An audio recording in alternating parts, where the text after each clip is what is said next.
At Campbell's Food Service, giving operators more is at the heart of everything they do. More versatile, chef-inspired products, more time-saving solutions, and more support to help your business succeed. Do more at campbellsfoodservice.com.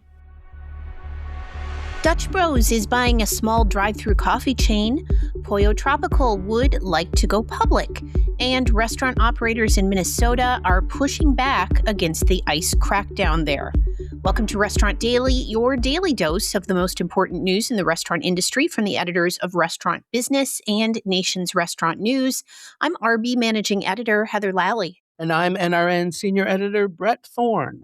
Dutch Bros is buying Clutch, and not because it rhymes.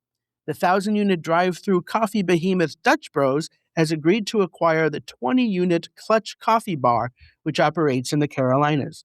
Terms were not disclosed, but Clutch founder Darren Spicer said the coffee chain would close at 4 p.m. on Friday for renovations and would reopen as Dutch Bros locations. The move will give Dutch Bros a foothold in the Carolinas, where currently only 2 units exist, though more are planned. Dutch Bros is on a growth tear, pledging to reach 2,029 units by the year 2029. Pollo Tropical's owner sees a potential IPO in its future. At the ICR conference Wednesday, Authentic Restaurant Brands CEO Alex Macedo said that in 3 to 5 years, he'd like to see the company appear at the conference on Tuesday. That's the day when public companies make their investor pitches.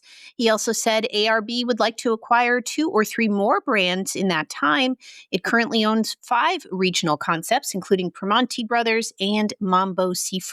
Restaurant operators are pushing back on the ICE crackdown in Minnesota this week after the shooting death of Renee Good.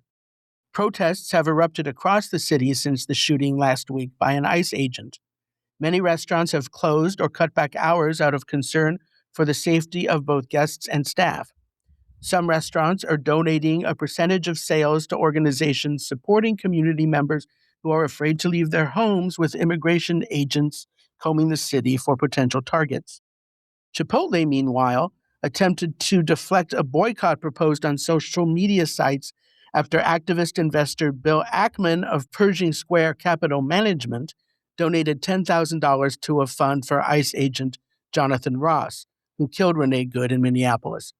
Ackman has previously invested in Chipotle, but Chipotle emphasized that he is no longer a shareholder. FAT Brands is facing a whole host of legal and financial problems as over $1 billion in debt and potential bankruptcy looms. The portfolio company is also battling multiple lawsuits and a growing wave of franchisee unrest.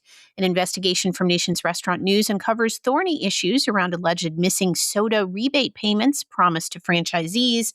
While FAT Brands denies any wrongdoing, multiple franchisees are withholding royalties as the situation appears to be ongoing. Krispy Kreme is hoping for a more boring 2026 than it had in 2025.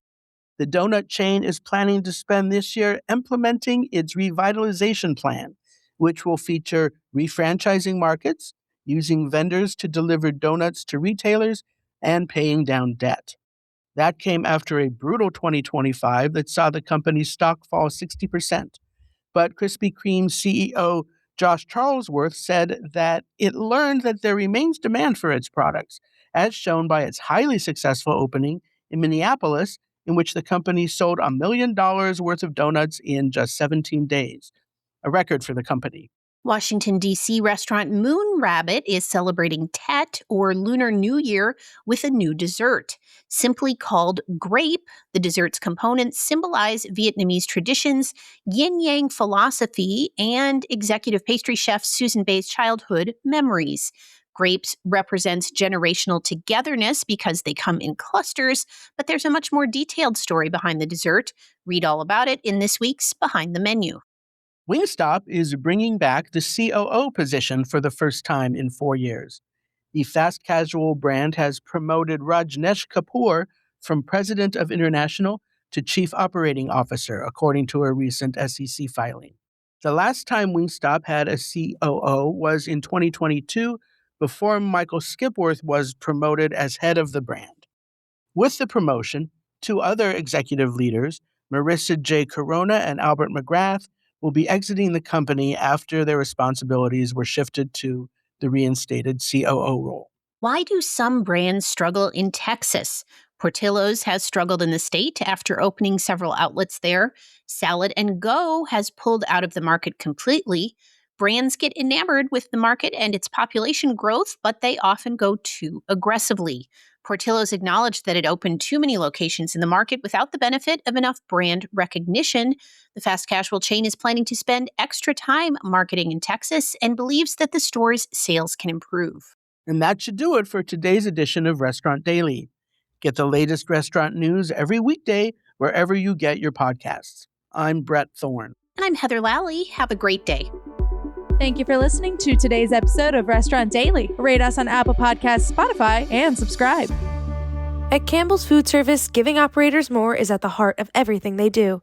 More versatile, chef-inspired products, more time-saving solutions, and more support to help your business succeed. Do more at campbellsfoodservice.com.